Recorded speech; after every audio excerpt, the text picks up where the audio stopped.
හිත නිවන පරිසරයක ජීවත් වෙන්න, ඒ පරිසරයේ විඳින්න මම විතරක් නෙමෙයි. අපි හැමෝම කැමතියිනේ. එන්නකෝ යන්න මාත් එක්ක අපේ කොරටු පැත්තට.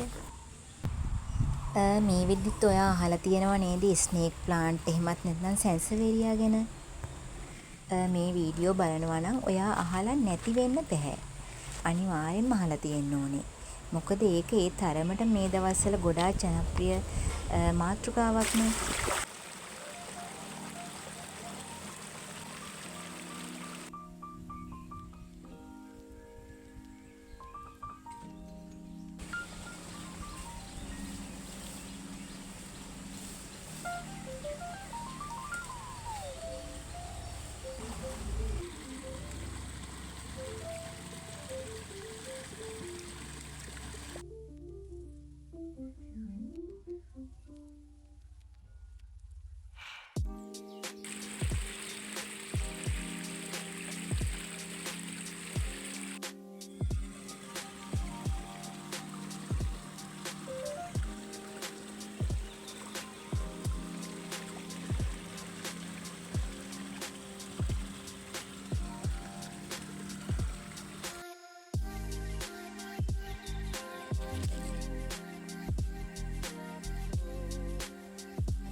පැල හිටවන අතරතුර ඉතින් මේ කට්ටිය පැන්නාම ඉතින් මෙයාලත් එක්ක සෙල්ලම් කරන්න වෙනවනේ. චුට්ටක් ඉන්න ඉතින් පොඩි දරුවොත් එක්ක වැඩ කරද්දි මෙහෙම තමයි නේද? අපි හැමෝටම ඉතින් තියෙන දේවල්නේ මේවා. චුට්ටක් ඉන්න පැල ටික පස්සේ හිටවමු. මේ වගේ පරිසරයක් නැති යාළුවෝ දුක් වෙන්නේ නැතුව මාත් එක්ක එන්නකෝ මේ වීඩියෝ බලන්න. එතකොට ඔයාලට මේ පරිසරය විඳිනා වගේම හැඟීමක් ඇති වෙයි. ඉතින් ඔයාලට මතකද මම මෙතන ස්නේක් ප්ලාන්ට් හදාගත්ත මුල්ම කාලේ 10ක් 12ක් විතර තනි පැල. ඉතින් ඒව තමයි මේ ගොඩාක් පඳුරු විදියට හැදිලා තියෙන්නේ. මේක බෝ කරගන්න ගොඩක්ම ලේසි. සමහර වෙලාවට මේක මුලින්ම ගැලවිලා කොලේ තනි කොලය අතර ගැලවිලාවත් විසික් කරන්න එපා. ඒකත් මුල්ත් එක්ක ඉඳවන්න. එතකොට ඒකත් මුල් දාලා හැදෙනවා. හරිම පහසුයි අපිට මේ පැල බෝ කරගන්න.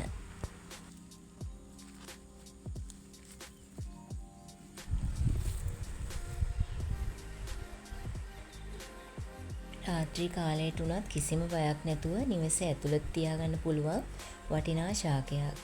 ඉතින් අපි හැමෝම දැන් ඒ ගැන දැනුවත්නේ. ඉතින් මගේ පොත් දෙකක් තියෙනවා. ඒක මෙතනම හදාගෙන යන තමයි මම බැලුවේ. ඉතින් මේ පොළවල ගෑවිලා තියෙන මඩ ටිකත් අයින් කරගෙන අද මං හදන්නේ මේකට වැලි විතරක් දාලා. වැලි දාලා ඊට පස්සේ පොළවල ගෑවිලා තියෙන මඩ පස් අයින් කරලා අපි ලස්සනට හදාගමුකෝ.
ඕනෑම පසකට ගල් වැලි බොරළු ඕනෑම පසකට ඔරොත්තු දෙන මේ ස්නේක් ප්ලාන්ට් එහෙමත් නැත්නම් සැන්සවේරියා හදාගන්න ඉතාමත් පහසුයි.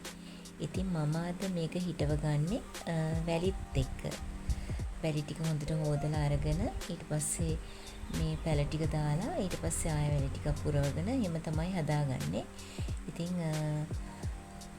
මේකේ හරි ඉක්මනට මුල් දාලා පැල ගොඩාක් බෝ වෙනවා. චූටි පැල ආවට පස්සේ අපිට පුළුවන් ඕන වෙලාවට අයින් කරගන්න.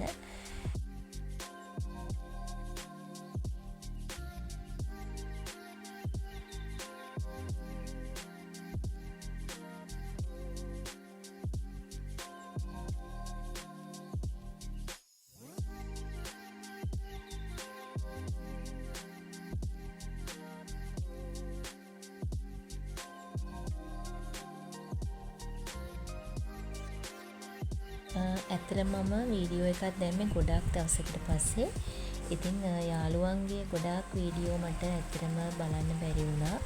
එයාලට කමෙන්ට් එකක් දාන්න බැරි වුණා. ඉතින් ඇත්තටම මට සමා වෙන්න මේ වෙලාවේ. මට පුළුවන් හැකි හැම වෙලාවෙම මම එයාලගේ වීඩියෝ බලනවා, කමෙන්ට් කරනවා. ඒ හින්දා මම ආයෙත් සමාව ඉල්ලනවා. ඉතින් තරහ වෙන්න එපා. මම ගිහින් එන්නම් එහෙනම්. සුබ දවසක් මගේ ආදරණීය යාළුවෝ හැමෝටම.